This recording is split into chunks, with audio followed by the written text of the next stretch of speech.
Kemarin itu saya mengantar Agus berobat ke RSCM. Kemudian setelah sampai di RSCM, ternyata dari BPJS-nya ditolak. Lalu saya tanya ke kantor BPJS-nya, kemudian dari kantor BPJS-nya rapat bersama dengan Humas Cipto. Mereka terangkan ada Perpres 59 tahun 2024 yang dikatakan terjadi korban kecelakaan, penganiayaan apa dan sebagainya, bahwa kategori Agus ini tidak ditanggung oleh BPJS dalam Perpres nomor 59.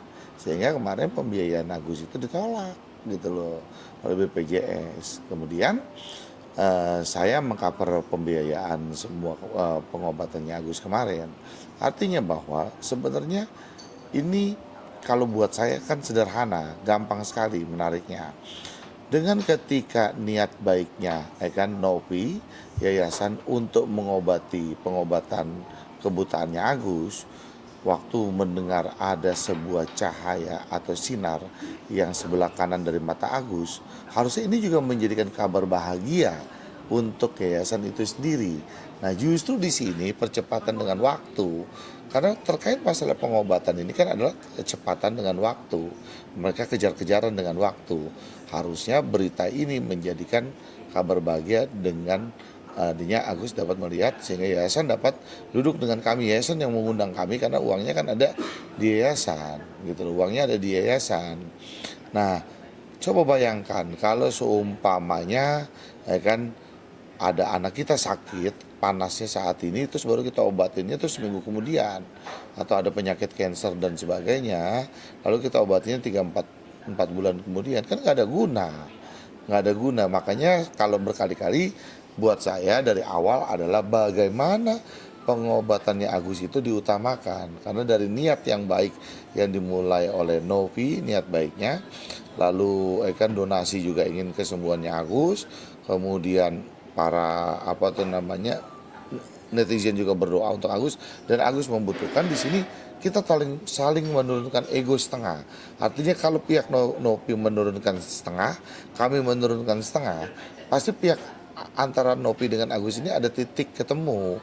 Jadi jangan sampai kedua belah pihak ini ada di belakangnya yang saling mengompor-ngompori untuk terjadinya pertemuan ini tertunda-tunda, akhirnya tidak ada kesepakatan. Jadi buat saya sekali lagi, karena Nopi dan donasi ini dibuka, ingat ya, donasi ini dibuka atas nama Agus, artinya bahwa Agus adalah penderitanya.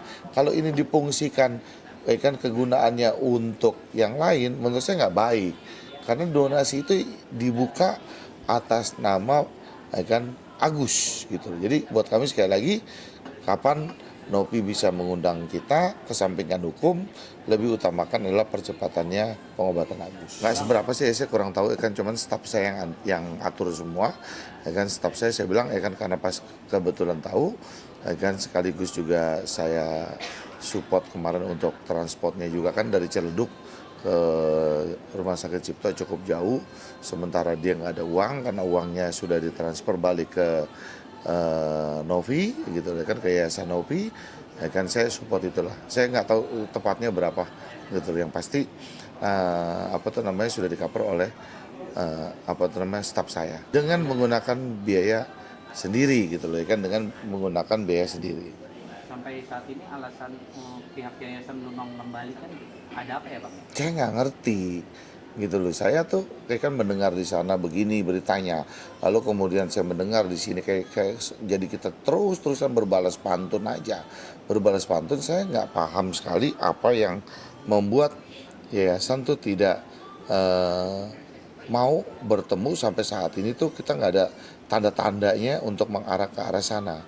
Jadi kan kalau kembali lagi kesalahan kan, Agus juga udah minta maaf dari kesalahan yang ada.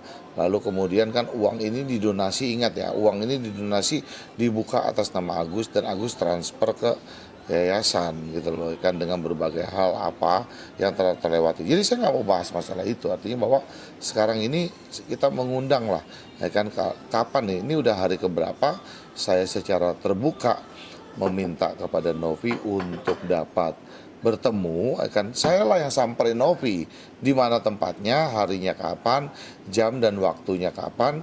Saya akan datangin Novi bersama Agus dan keluarganya untuk mencari titik persoalan ini menjadi cepat selesai. Bang, sampai saat ini komunikasi Abang dengan Novi ini apakah sudah terjalin dengan baik atau seperti apa Bang saat ini nih? Saya nggak pernah komunikasi sampai saat ini. Dari mulai saya datang ke luar negeri, saya bertemu dengan Agus.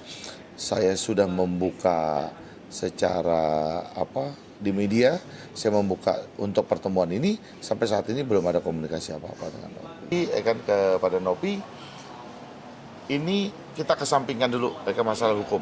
Percepatan waktu kan di dalam pengobatannya Agus. Artinya saya minta ketegasan aja lah. Kalau Novi ketemu dengan kita, Novi di dalam pertemuan itu keberatan untuk membiayai Agus lagi, nggak ada masalah. Saya akan upayakan bagaimana caranya pengobatan Agus dengan cara saya. Itu aja. Tapi saya butuh ketegasannya. Apa alasannya Novi? Misalkan kamu lagi membiayai. Tapi kan saya dengar beberapa media kemarin, kan di medsosnya Novi, bahwa Novi mengatakan uang itu masih ada. Lalu kemudian dia siap diaudit. Lalu kemudian yang ketiga adalah bahwa uang itu adalah untuk pengobatan Agus. Nah, itu dulu lah yang kita dudukin ya. Berarti bisa dikatakan Abang siap bertemu dengan Mbak Novi ini untuk mengesampingkan masalah hukum tapi lebih ke kesehatan. Sangat siap, kan sangat siap. Kita tunggu waktunya.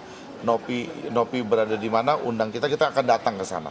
Kan kita akan datang ke sana, atau kami yang siapkan tempatnya, kami yang undang Novi juga kami siap. Yang penting ada penyelesaian antara Agus dengan Novi. Saya melihat kondisinya Agus ini memprihatinkan karena kemarin beberapa waktu yang lalu kan saya dikirim video oleh kerabatnya, dia begitu terpukulnya, bahkan sampai kepalanya itu dijedot-jedotin ke tembok gitu, dijedotin ke tembok.